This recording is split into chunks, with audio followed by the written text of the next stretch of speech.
Praise the Lord everyone. सबको जय मसीह की। मुझे पूर्ण विश्वास है कि प्रभु की कलीसिया बहुत ही स्वस्थ जीवन बिता रही है और प्रभु की महिमा में मगन है। आज हम सब मिलकर अभी संध्या का टाइम है तो अभी हम सब संध्या की प्रार्थना करेंगे।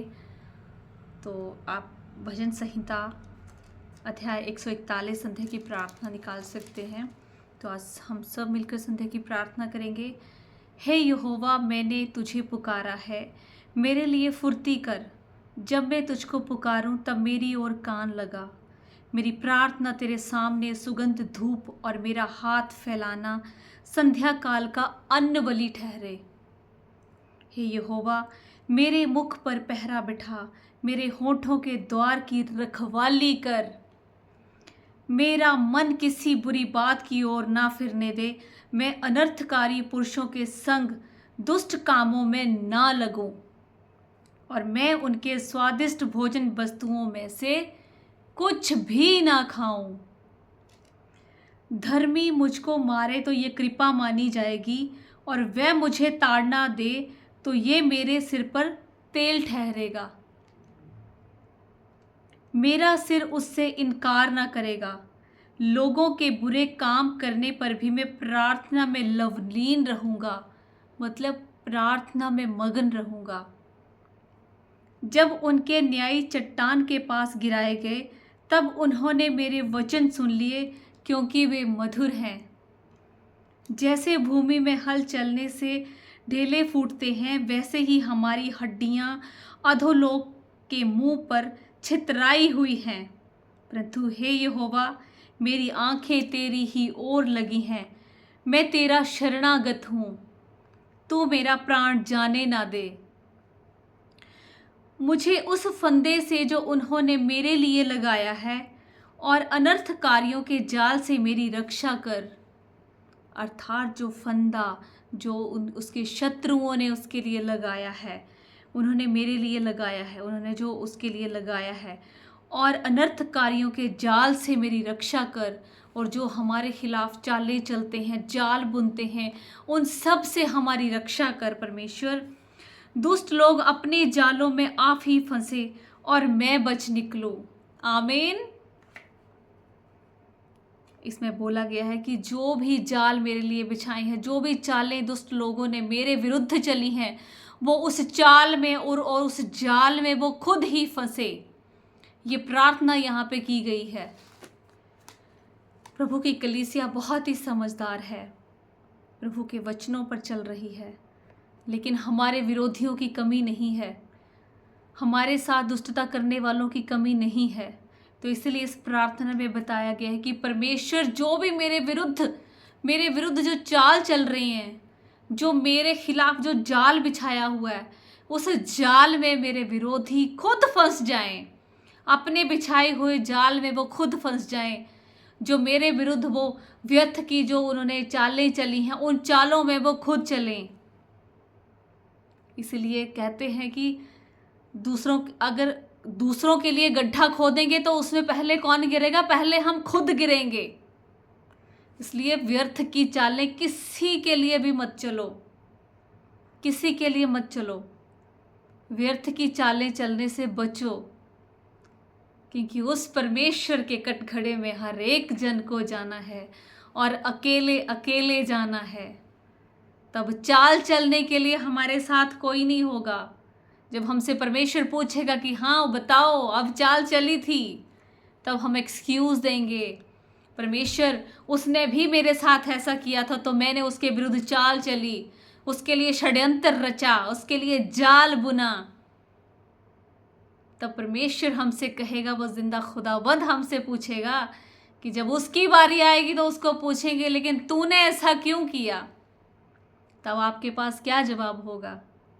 तब आपके पास एक्सक्यूज़ देने के लिए कोई नहीं होगा, क्योंकि जजमेंट का अधिकार, द राइट ऑफ जजमेंट सिर्फ और सिर्फ हमारे उस खुदावंत के पास, उस यीशु मसीह के पास है। तब आप क्या बोलोगे? तब आपके पास कोई उत्तर नहीं होगा। आप क्या एक्सक्यूज़ दोगे? किस पर ब्लेम लगाओगे? क्योंकि हर एक जन का अलग अलग हिसाब होगा, हर एक जन को अलग अलग पूछा जाएगा। इसीलिए इन चीज़ों से बचने के लिए आप शांत जिंदगी जिए, साधारण जिंदगी जिए। कोई ज़रूरत नहीं है बढ़ चढ़ कर दिखावा करने की ज़िंदगी में। कोई ज़रूरत नहीं है दिखाने की कि मेरे पास कितना है कितना नहीं है। जितना है उसमें संतुष्ट रहो और मत किसी के लिए बुरा सोचो, बुरी चालें चलो मत चलो। लिव एंड लेट लिव, जियो और जीने दो। हमारे साथ कोई बुरा करे तो उसके लिए बुरी चालें मत सोचो, मत षड्यंत्र रचो, क्योंकि हमारे साथ हमारा मसीहा है, हमारे साथ जिंदा खुदा है, हमारे साथ हमारा यीशु मसीह है। अगर आपके विरोध में, आपके विरुद्ध कोई चाल चल रहा है, आप उसके लिए प्रेयर करो कि परमेश्वर ये नहीं जानता, ये नहीं जानती कि ये क्या कर रहे हैं। अपनी समझ और अपनी बुद्धि उसको दो परमेश्वर, ताकि वो भी व्यर्थ की चालें चलने से बच सके। प्रार्थना करो। जो आपके लिए बुरा सोचते हैं, बुरा समझते हैं, उनके लिए प्रेयर करो। घुटनों पे आओ उनके लिए। अपने लिए तो सब घुटनों पे आते हैं। प्रभु मुझे माफ़ कर दे, मुझसे गलती होगी, मुझसे पाप हो गया, सिन हो गया। परमेश्वर मैं तेरे सामने घुटनों पे आती हूँ, मैं तेरे सामने घुटनों पे आता हूँ। अरे जो आपके विरुद्ध चाल चल रहे हैं, आपको बुरा बोल रहे हैं, उसके लिए भी घुटनों पे आकर आप प्रार्थना करें कि परमेश्वर ये नहीं जानता कि ये क्या बोल रहा है, ये नहीं जानती है क्या बोल रही है। आप उनके लिए भी प्रेयर करें, आप उनके लिए भी प्रेयर करें, क्योंकि प्रभु ने आपको विनम्रता दी है। प्रभु ने आपको क्रोध के बदले क्रोध कभी नहीं सिखाया। आप किसी भी चर्च में जाएं, किसी भी प्रभु के दास से मिलें, वो हमेशा आपको विनम्रता की बात सिखाएंगे। वो आपको कभी नहीं बोलेंगे कि वो तुझे गाली देता है तू भी उसको गाली दे, वो तुझको 2 थप्पड़ मारता है तो उसको 4 थप्पड़ मार। हमारा प्रभु भी हमें ये नहीं सिखाता है, प्रभु के दास भी ये नहीं सिखाते हैं। तो इन चीज़ों को अपने आप कंज्यूम मत करो, छोड़ दो इन व्यर्थ की बातों को। प्रेयर करो, दूसरों के लिए भी प्रेयर करना सीखो। प्रभु आपको जीवन में बहुत ही सफलता देंगे। आपकी विनम्रता, आपकी संवेदनशीलता आपको ऊंचाइयों की बुलंदियों पे लेके जाएगी, क्योंकि यीशु मसीह ने हमें हमारी सोचों के परे दिया है। मैं बहुत विश्वास करती हूँ कि प्रभु की कलीसिया ऐसे ही जीवन व्यतीत करे, संवेदनशीलता के साथ और विनम्रता के साथ। क्रोध का उनकी ज़िंदगी में कोई नामो निशान ना हो। किसी के लिए भी, किसी भी जन के लिए, किसी इंसान के लिए अपने मन में मैल मत रखो।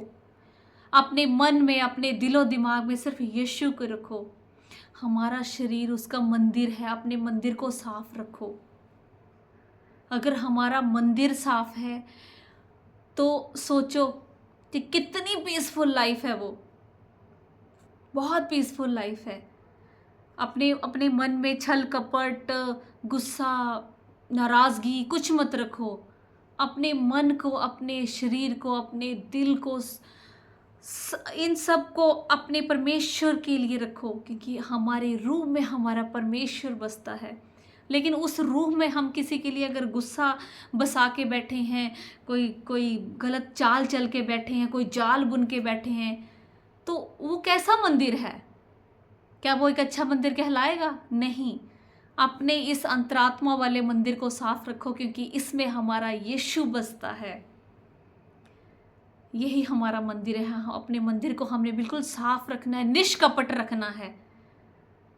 कोई छल कपट हमारे माइंड में किसी के लिए नहीं होना चाहिए। हम कितने ब्लेस्ड हैं हम लोग कि हमारा शरीर हमारे यीशु का मंदिर है। हमारी रूह में हमारा यीशु बसता है।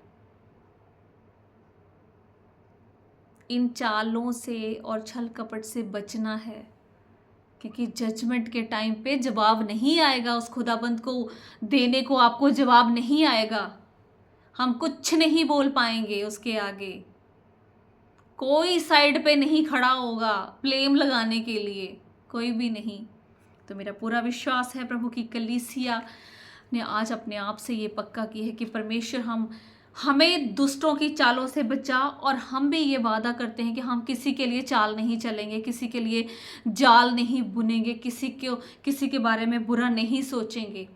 अगर हमारे दिलो दिमाग में किसी के लिए बुरा विचार आता है तो परमेश्वर वो विचार आज के बाद आने से बंद हो जाए। परमेश्वर ये वो विचार आने बंद हो जाए हमारे दिलो दिमाग में, हमारी रूह में हमारा यीशु बसता है। हम संवेदनशीलता से और विनम्रता से अपनी ज़िंदगी जिएंगे। बहुत धन्यवाद करते हैं परमेश्वर जी समय के लिए जो आपने आज हमें दिया। परमेश्वर जी बहुत धन्यवाद करती हूँ। परमेश्वर जी बहुत बहुत धन्यवाद करती हूँ। धन्यवाद करो उस परमेश्वर का, क्योंकि उसने हमें नया जीवन दिया है, हमारी सांसों में ज़िंदगी दी है, हमें हर्ष और आनंद का समय दिया है, हर्ष और आनंद का जीवन दिया है। आमीन। Hallelujah, hallelujah, hallelujah.